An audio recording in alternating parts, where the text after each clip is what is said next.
So we move to problem number 5, exercise 8.3, problem 5.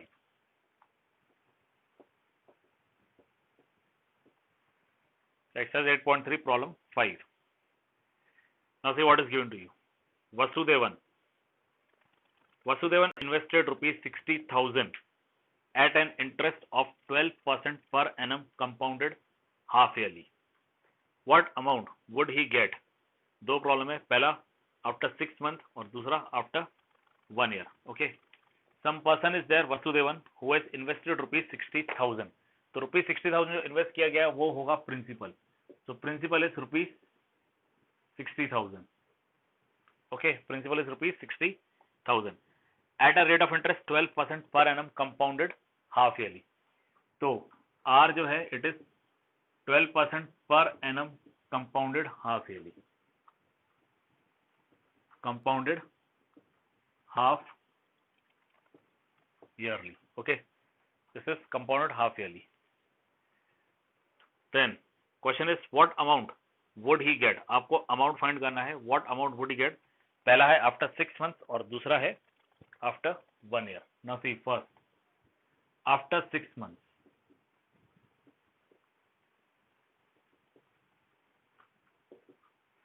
Six month का सीधा सीधा अर्थ होता है जो इन्होंने एन दिया है it is half year.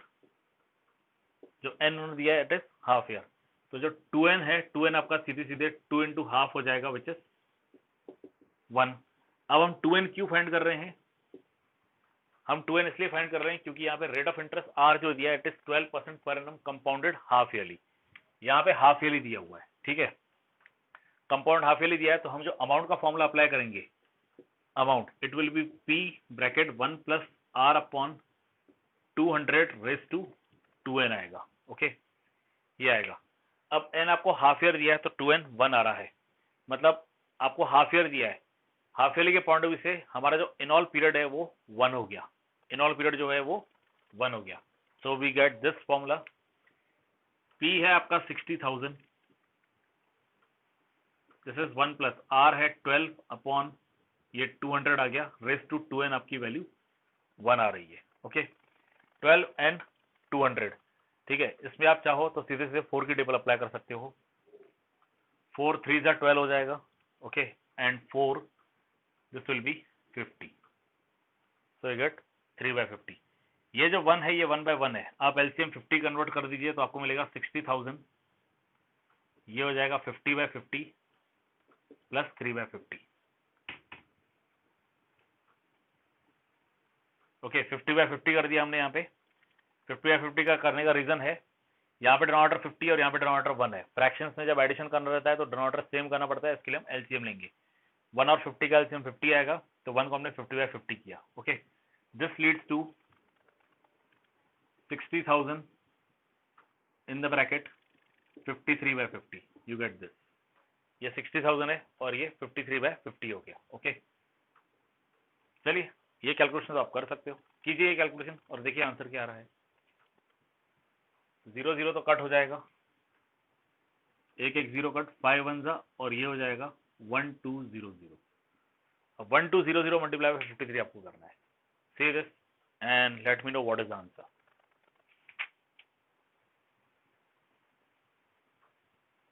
Solve.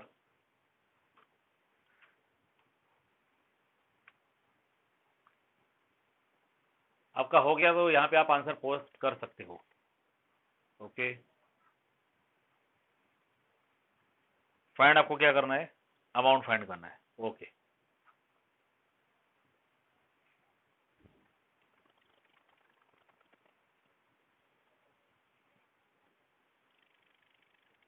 Okay, ये हो जाएगा. ये 2 0 आपके एज इट इज. 12 इंटू 3 करोगे तो 36 आएगा, कैरी 3 हो गया. एंड 12 इंटू 5 करोगे 60 आएगा, प्लस 3 करोगे तो 63.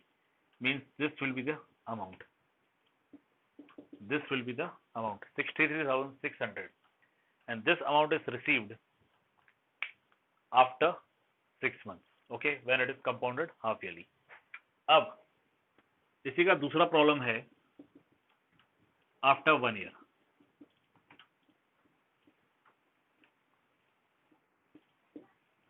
इसी का दूसरा प्रॉब्लम है आफ्टर 1 ईयर। ओके, अब 1 साल के बाद की अगर हम बात करेंगे तो n आपका 1 हो गया 1 ईयर। इस हिसाब से जो 2n है ये आपका हो गया 2। ओके, हम 2n क्यों फाइंड कर रहे हैं? Because of this half yearly word आ रहा है। अब एक कंप्लीट ईयर में 2 हाफ ईयर्स होते हैं। Okay, in 1 complete year there are 2 half year. तो ये रहा आपका हाफ ईयरली मोड के हिसाब से 1 साल, मतलब 2n के लिए 2 आ जाएगी। Again you have to apply the same formula, amount this is equal to p into 1 plus r upon 100 sorry r upon 200 raise to 2n। r upon 200 raise to 2n ही आ जाएगा, सेम फॉर्मूला, क्योंकि हम compound half yearly के हिसाब से चल रहे हैं। This is 60,000 into 1 plus r आपका 12 अपॉन 200 रेज टू 2 आ गया। Okay, this is 60,000, this is 1 plus, ये कट करोगे आप तो ये आपको मिलेगा 3 और ये 50 एज यूजुअल जैसे वहां पे मिला था, मतलब यहाँ पे भी आप 50/50 लिख सकते हो, प्लस 3/50 रेज टू 2 आ जाएगा। This is 60,000 into 53/50 square of it. Working वैसा ही है, यहाँ पे एक और 53/50 मल्टीप्लाई हो जाएगा। अब ये कैलकुलेशन करके आप लोग मुझे बताओ आंसर कितना आ रहा है। इन शॉर्ट इसमें एक 53/50 और मल्टीप्लाई हो रहा है और कुछ नहीं है, nothing new, only 153/50 is getting multiplied. Yes, solve कीजिए और बताइए आंसर कितना आ रहा है।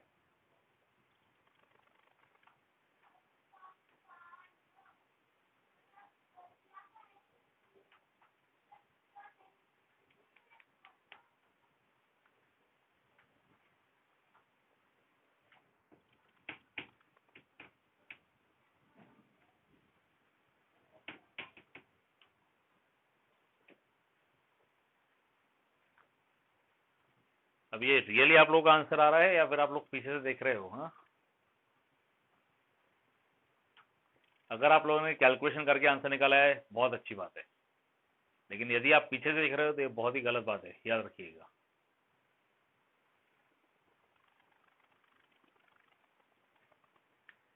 ओके, सबका आंसर सेम आ रहा है, 67416।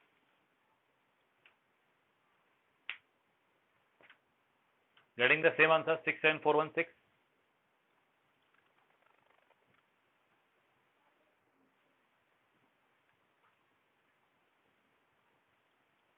Okay, so after 1 year, the amount received is 67416. Yes, any doubt in this problem? इसमें कोई डाउट?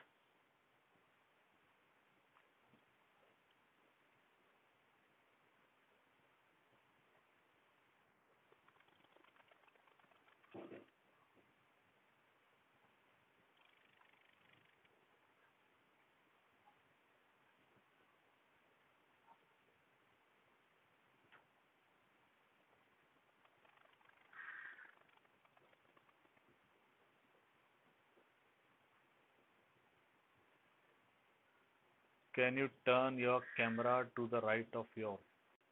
कैमरा तो बेटा एकदम सही प्लेस किया हुआ है, कैमरा में तो कोई प्रॉब्लम नहीं है, क्योंकि जहां तक मुझे पता है पूरा स्क्रीन दिखाई दे रहा है।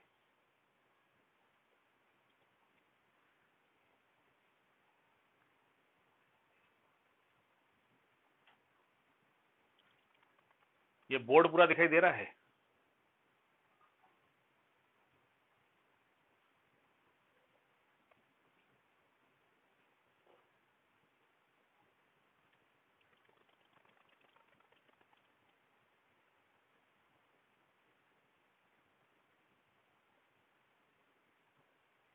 जिनके केस में नहीं दिखाई दे रहा है ना, तो मुझे लगता है आप जिस भी चीज में वर्क कर रहे हो, लैपटॉप या जिसमें भी वर्क कर रहे हो ना, उसके रेजोल्यूशन से एक बार प्लीज चेक कर लीजिए, कहीं वो जूम तो किया हुआ नहीं है, क्योंकि अगर वो जूम किया हुआ है तो प्रॉब्लम होगा।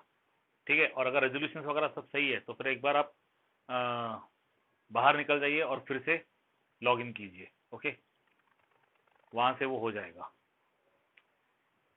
क्योंकि मैं हमेशा यहाँ पे सबसे पहले सेटिंग्स बनाता हूँ। ठीक है, वो सेटिंग्स बनाने के बाद मैं खुद अपने कैमरा में चेक करता हूँ। ठीक है, मैं खुद एक बार चेक करता हूँ कि ये पूरा स्क्रीन दिखाई दे रहा है कि नहीं दे रहा है, उसके बाद फिर मैं आगे प्रोसीड करता हूँ। ओके, यदि जूम नहीं है, ठीक है, तो फिर ऑप्शन वही है कि आपको एक बार बाहर निकल के फिर से ये करना पड़ेगा। अगर आप मोबाइल यूज कर रहे हो तो मोबाइल को लैंडस्केप मोड में ले लीजिए, ठीक है, मोबाइल को आप इस मोड में लीजिए, लैंडस्केप मोड में। और अगर आप लैपटॉप यूज कर रहे हो और फिर भी दिखाई नहीं दे रहा है, तो फिर कुछ ना कुछ रेजोल्यूशन का प्रॉब्लम होगा, और वो प्रॉब्लम मैं यहाँ पे कितना भी रोटेट कर लूँ यहाँ से सॉल्व नहीं होगा, क्योंकि वो प्रॉब्लम आपके साइड से हो रहा है। तो उसमें बेस्ट है आप एक बार बाहर निकल जाइए और वापस ज्वाइन कीजिए, वो बेस्ट रहेगा। मैं कभी भी कोई भी क्लास लेता हूँ, एक आपकी क्लास की बात नहीं है, टोटल 5 क्लासेस जो मैं लेता हूँ, किसी भी क्लास का जब मैं क्लास लेता हूँ ना, सबसे पहले मैं अपना कैमरा सेट करता हूँ और वो मैं अपनी मोबाइल में खुद चेक करता हूँ। जब मुझे वो दिखाई देता है कि मेरे मोबाइल में पूरी तरह से सेट है, तब मुझे समझ में आता है कि बाकी मोबाइल्स में भी एग्जैक्टली सेट होगा। Okay, proceeding further, and one more thing, मुझे एक और बात बता रहा हूँ, जो मैंने सेटिंग करके रखा है ना, इसमें अब मैं इसमें रोटेट नहीं कर सकता हूँ, ये मेरा सबसे बड़ा प्रॉब्लम है। आई कान रोटेट इट, क्योंकि ये जो पूरा सेटिंग किया हुआ है, यहाँ पे ट्रिपॉड स्टैंड रखा हुआ है, ट्रिपॉड स्टैंड पे से मैंने जो फिट किया हुआ है, उसे अनफॉर्चुनेटली एक बार मैंने सेट कर दिया तो उसे फिर मैं रोटेट नहीं कर पाऊंगा। ओके, इसलिए बता रहा हूँ कि मैं पहले पूरी सेटिंग कर लेता हूँ। Okay, proceeding further, we come to 7th question. 6th question जो है ये मैंने सॉल्व करके यूट्यूब चैनल पे अपलोड कर दूंगा। आज सुबह ही मैंने इसे सॉल्व किया है और इसे मैं यूट्यूब चैनल पे अपलोड करूंगा। ओके, आज अपलोड कर दूंगा, आप 2 दिन में, आज कल परसों 2 दिन में कभी भी देख सकते हैं, ठीक है। Question number 7, Maria invested rupees 8,000 in a business. She would be paid interest.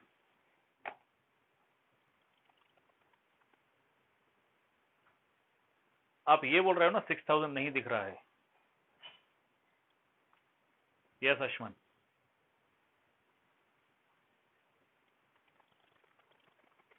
तो मैं आपको वही बता रहा हूँ, मेरी जो सेटिंग है ना, मेरी सेटिंग में पूरा बोर्ड दिखाई दे रहा है, और इसे मैं अपने कैमरा पे एक बार ये कर चुका हूँ, अपनी मोबाइल पे एक बार चेक कर चुका हूँ। और मैं हमेशा यही करता हूँ, सबसे पहले मैं अपने मोबाइल में चेक करता हूँ कि मेरे सेटिंग्स कैसे चल रहे हैं।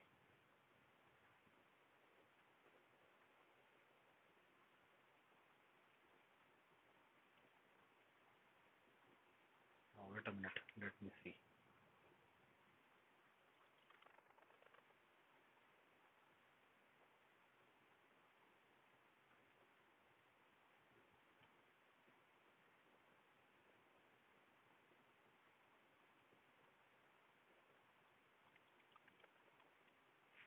अब एक बार देख लीजिए।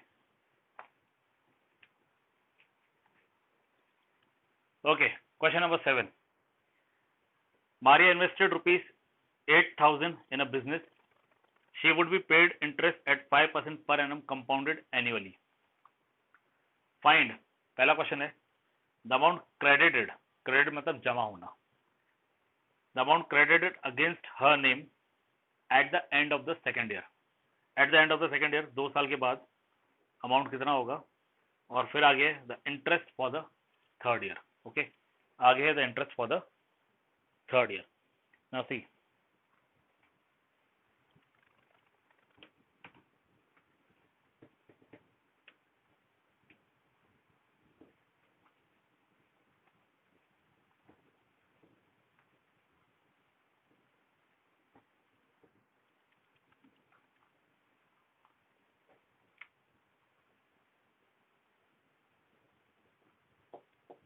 सेवेंथ आपको दिया मारिया इन्वेस्टेड रुपीज 8,000, मतलब प्रिंसिपल यहाँ पे रुपीज 8,000 है।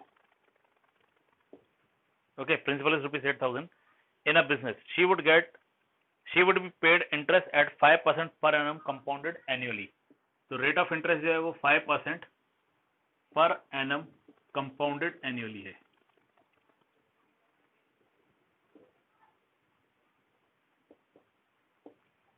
Rate of interest 5% per annum compounded annually. Okay, find, इसमें पहला क्वेश्चन है the amount credited against her name at the end of the second year.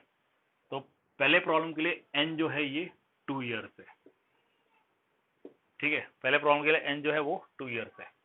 अब अमाउंट आपको फाइंड करना है, कंपाउंडेड एनुअली आ रहा है, तो फॉर्मूला हो जाएगा A is equal to P in the bracket 1 plus R upon 100 raise to N, ये आएगा। ठीक है, चलिए इसमें वैल्यूज पुट अप कीजिए and do the calculation, see what you are getting.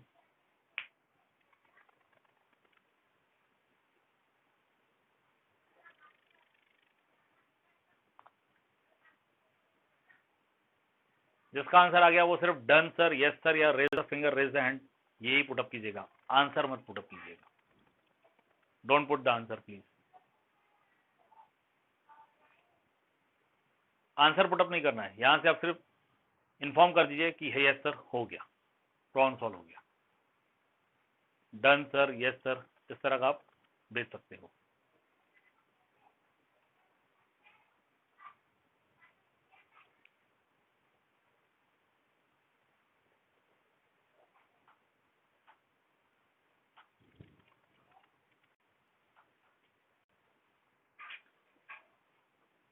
बेटा बोर्ड विजिबल नहीं है, लेकिन 7th क्वेश्चन आप टेक्स्ट बुक से तो देख सकते हो, फॉर्मूला आपको पता है। बोर्ड विजिबल नहीं होना, वॉइस ब्रेक होना, ये सारे नेटवर्क इश्यूज है, इसीलिए सेशन रिकॉर्ड होता है, इसीलिए मैं सेशन रिकॉर्ड करता हूँ।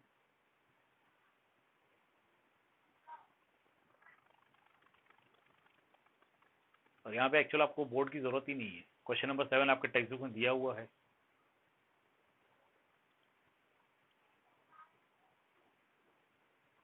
यस, किस किस का हो गया? आर्यन, श्रेयस, अर्पण,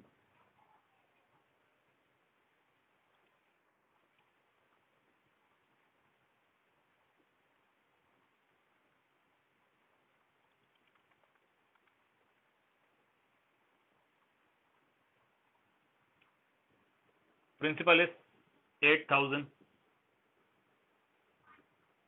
1 प्लस आर आपका 5/100। मैंने पहले ही क्लियर कहा था कि आप लोग आंसर पोस्ट नहीं करोगे, you will not post the answer, आप सिर्फ इन्फॉर्म करोगे कि हो गया प्रॉब्लम, आंसर पोस्ट नहीं करना है। 8000 into 1 plus 5/100 raise to 2, here 5 1 जा एंड दिस इज 20, तो ये हो गया 8000 ब्रैकेट 21/20 रेज टू 2। 21/20, यहाँ पे जो 1 है इसे 20/20 कर दिया, फ्रैक्शन, यहाँ फ्रैक्शन में नीचे 20 है और यहाँ फ्रैक्शन में नीचे 1 है, तो दोनों का फ्रैक्शन दोनों का डिनोमिनेटर सेम करने के लिए हमने एलसीएम 20 लिया है, इसलिए इसे 20 से मल्टीप्लाई एंड डिवाइड किया गया है, तो ये 20 + 1 21 हो जाएगा।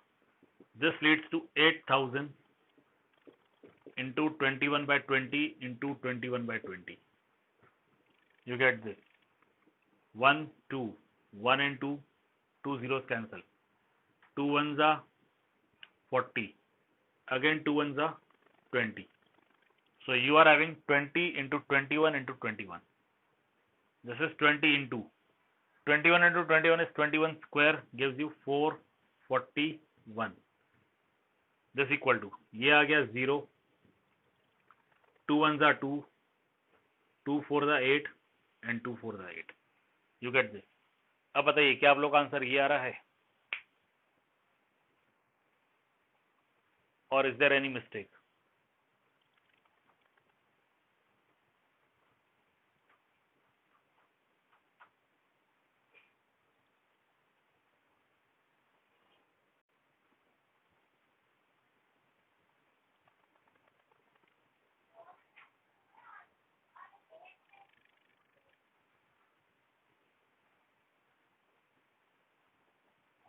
किसका डिफरेंट आंसर आ रहा है? फर्स्ट आंसर किसका डिफरेंट आ रहा है?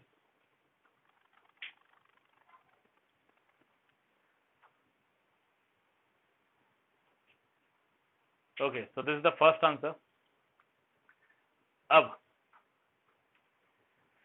सेकंड आंसर में क्या दिया है? सेकंड के लिए दिया है the interest for the third year, the interest for the third year, ये दिया हुआ है। मतलब एक क्वेश्चन था कि 2 साल के बाद मारिया के नाम से कितना बैंक में पैसा पड़ा होगा, तो वो इतना है 8820 रुपीज, और आगे दिया है कि eight the end of third year, मतलब 3 साल के बाद उसे कितना इंटरेस्ट मिला है, how much interest she have received. अब ये कैसे फाइंड करोगे?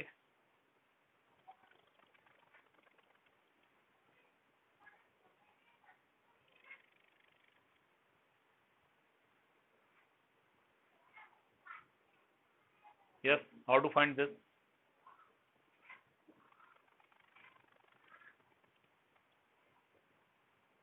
अगर कोई माइक ऑन करके बताना चाहता है तो यहाँ से पहले आप मुझे रेज हैंड का इमोजी भेजो, मैं आपको माइक ऑन करने की परमिशन दे सकता हूँ।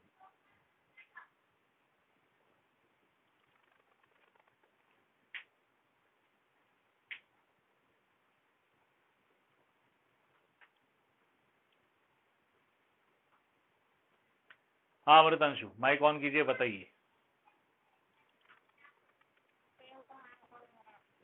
यस,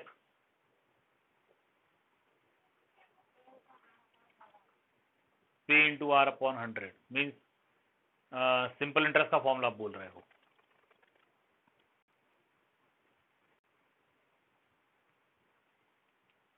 सही है ना?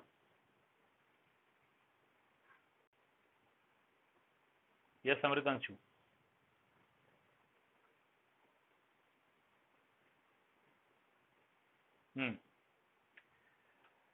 Anyone else with any other answer? Any other method?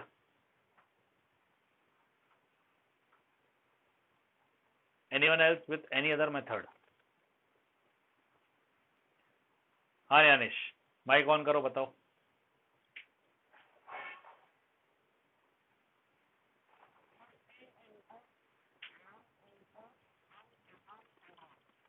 बेटा ये तो वही बात हो गई ना जो अभी अमृतांशु ने कहा। मेरा कहना है कि कोई और मेथड है तो बताओ। If you have any other method then raise the hand.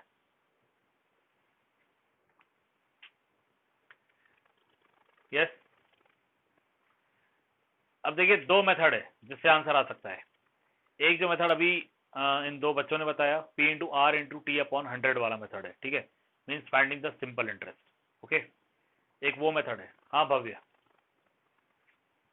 Yes भव्य, बिल्कुल एक वो मेथड है, ठीक है।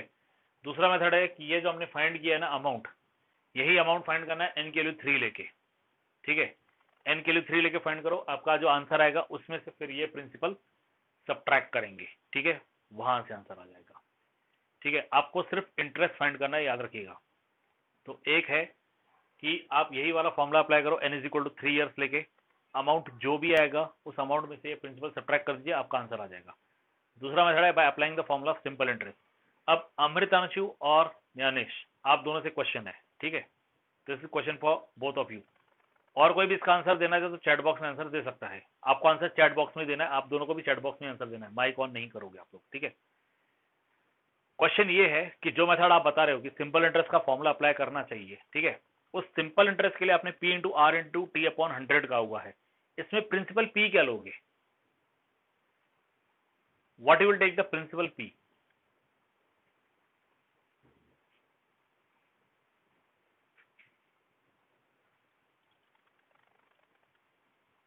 ओपन क्वेश्चन है सबके लिए।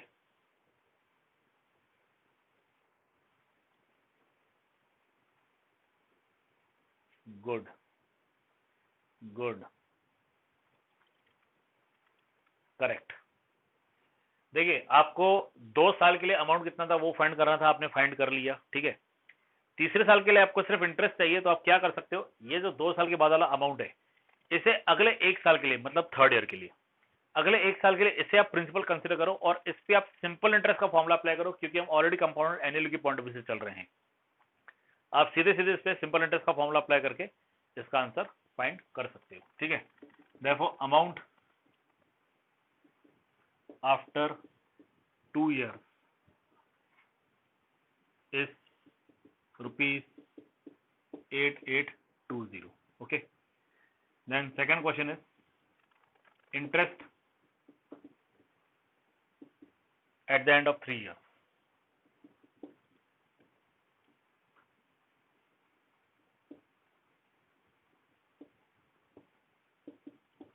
अब इसमें क्या लिखेंगे, for this we apply formula of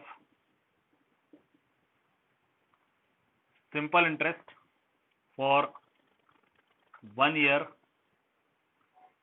taking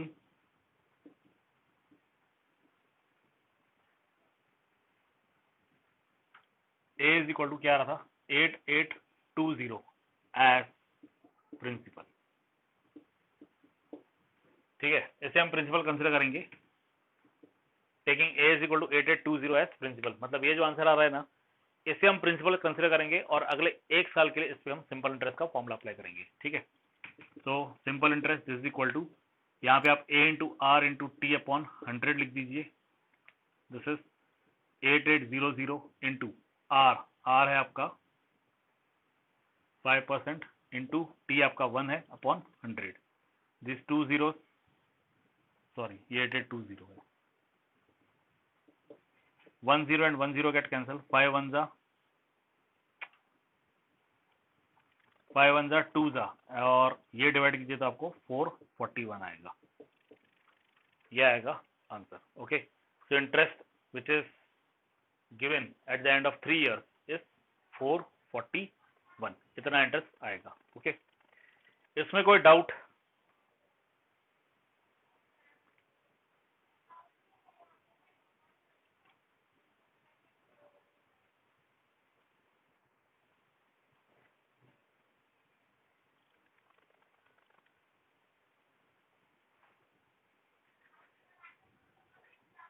एक करेक्शन है मेरे स्टेटमेंट में, यहाँ पे लिखा है the interest for the 3rd year, interest for the 3rd year आएगा, eight the end of 3rd year में, interest for the 3rd year।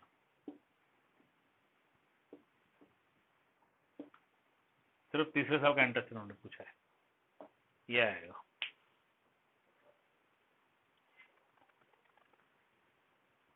$45 यहाँ पे दिखा रहा है अभी, वेरी गुड।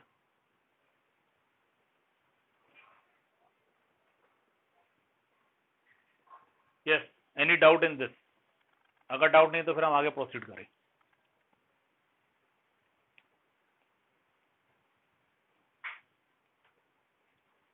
इतना 441 ये आ रहा है interest at the, sorry interest for the 3rd year। Okay,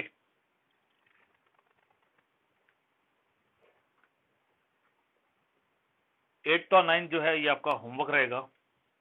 we go to 10th question. Okay, 10th question है the population of a place increased to 54,000। Time कितना हुआ है? 9:37। ठीक है, ये प्रॉब्लम हो जाएगा। The population of a place increase to, या ठीक है, इसमें 2 क्वेश्चन है, ये मैं नेक्स्ट टाइम लूंगा। I am taking the 12th one. 11th वाला मैंने सॉल्व करके यूट्यूब चैनल पर डाला हुआ है। ठीक है, सीधा 11th वन। 11th है a scooter was bought at ₹42,000, its value depreciated at the rate of 8% per annum, find its value after 1 year। सबसे पहले तो 12th वाले क्वेश्चन में एक वर्ड आ रहा है डेप्रिशिएटेड। ओके, डेप्रिशिएटेड का मतलब क्या है?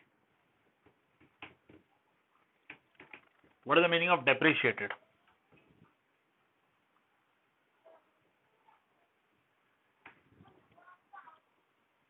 लेस।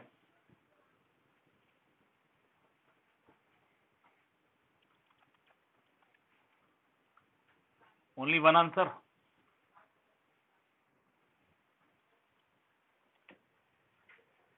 becomes less, depreciated,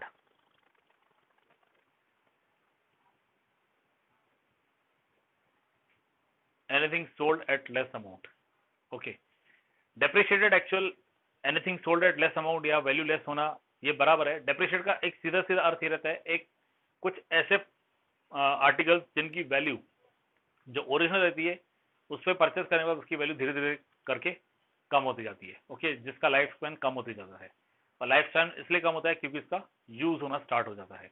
अब जैसे किसी ने अगर स्कूटर परचेस किया, ठीक है, तो स्कूटर परचेस करने के बाद अगर सारा साल रख भी दे और हर दूसरे दिन उसकी सफाई भी करे, तो 1 साल के बाद ये स्कूटर नया तो लगेगा, लेकिन कोई भी उसे उस वैल्यू में थोड़ी परचेस करेगा जो एक्चुअली एक न्यू स्कूटर की वैल्यू है, उसमें वो बिल्कुल परचेस नहीं करेगा। ओके, क्यों? क्योंकि 1 साल पहले ये स्कूटर परचेस किया गया था। ठीक है, तो इसका जो रजिस्ट्रेशन है और बाकी सब चीजें वो सब हो चुकी है इसकी, उसके बाद इस पे जो फ्री सर्विसिंग मिलती है वो भी हो चुकी है। ठीक है, तो कोई भी अगर इसे परचेस करेगा तो वो कम रेट में ही परचेस करेगा, भले ये एक अनयूज्ड स्कूटर क्यों ना हो, जैसे कभी चला ही नहीं गया है, देन ऑल्सो इसकी वैल्यू कम हो जाएगी, it's value will ultimately decrease. Okay, तो उसे कहते हैं डेप्रिसिएशन। ओके, अब यहाँ पे दिया स्कूटर वॉज बॉट एट ₹42,000, तो प्रिंसिपल ₹42,000 है, प्रिंसिपल जो है वो ₹42,000 है, then its value depreciated at the rate of 8% per annum, rate of interest 8% per annum, compounded annually आएगा, कंपाउंडेड एनुअली ये आएगा। अब इसमें दिया find the value after 1 year, तो एन आपको 1 दिया हुआ है। अब यहाँ पे वैल्यू फाइंड करने के लिए आप अमाउंट का फॉर्मूला अप्लाई करोगे। What is the formula? मैंने आपको दिया था थियरी जब लिखवाई थी ना, तब मैंने ये बताया था आपको डेप्रिसिएशन के बारे में। Yes, what is the formula for depreciation? सिर्फ एक ही बेसिक डिफरेंस है, और वो डिफरेंस क्या है कोई बताएगा?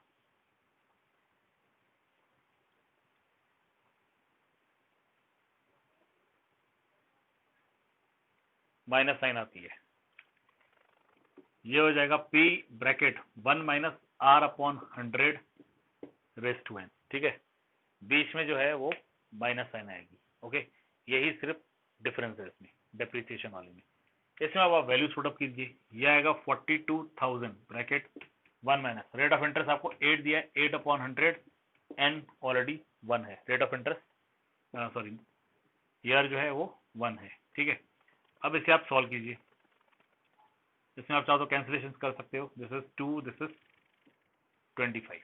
ओके, 4 की टेबल अप्लाई कर दी, इसे 1/1 25 में कन्वर्ट करोगे तो ये 42000 इंटू 27/25 हो जाएगा, सॉरी 23/25 हो जाएगा। ओके, 23 कैसे हुआ? यहाँ पे 1/1 है, फ्रैक्शंस आ गए, फ्रैक्शंस को ऐड या सब्ट्रैक्ट करने के लिए उनका डिनोमिनेटर सेम होना चाहिए, तो इनका हम एलसीएम लेंगे, एलसीएम 25 आएगा, तो इन दोनों को 25 से मल्टीप्लाई करेंगे, और बीच में सब्ट्रैक्शन है, 25 - 2 आपको 23 देगा, तो गेट 23/25। ओके, अब ये 25 से 4200 एग्जैक्टली डिवाइड होगा, डिवीजन कीजिए, मल्टीप्लिकेशन कीजिए, जिसका आंसर आ जाए यहाँ पे मुझे इन्फॉर्म कीजिए, लेकिन आंसर नहीं बताना है, जब तक मैं नहीं कहता हूँ तब तक कोई आंसर नहीं बताएगा, आप सिर्फ यहाँ पे मुझे इन्फॉर्म कीजिए कि आंसर आ गया।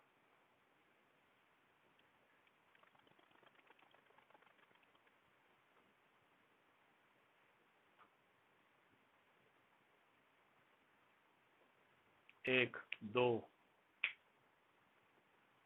आर्यन एंड अमृतांशु, इनका आंसर आ गया, ठीक है।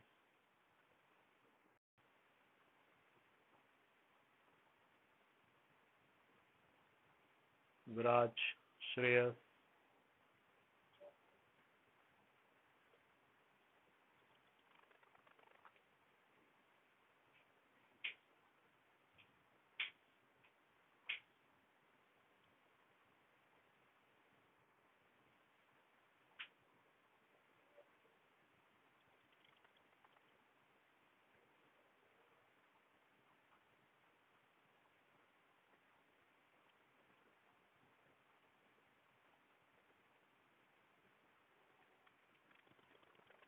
okay, what is the answer?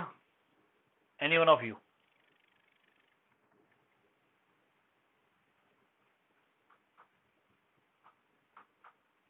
Yes, what is the answer? 38640।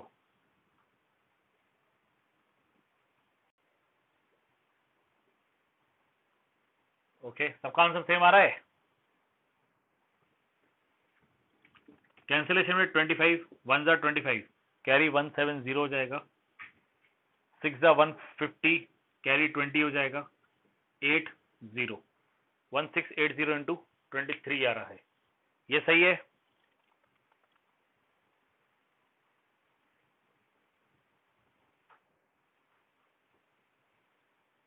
Okay, तो 1680 मल्टीप्लाई बाय 3, ये 0 हो गया, आप सीधे 23 को 168 से मल्टीप्लाई कीजिए। ओके, 168 मल्टीप्लाई बाय 23, 3 8 जा 24, 18, 90, 20, carry 2, 3 on the 3, 5.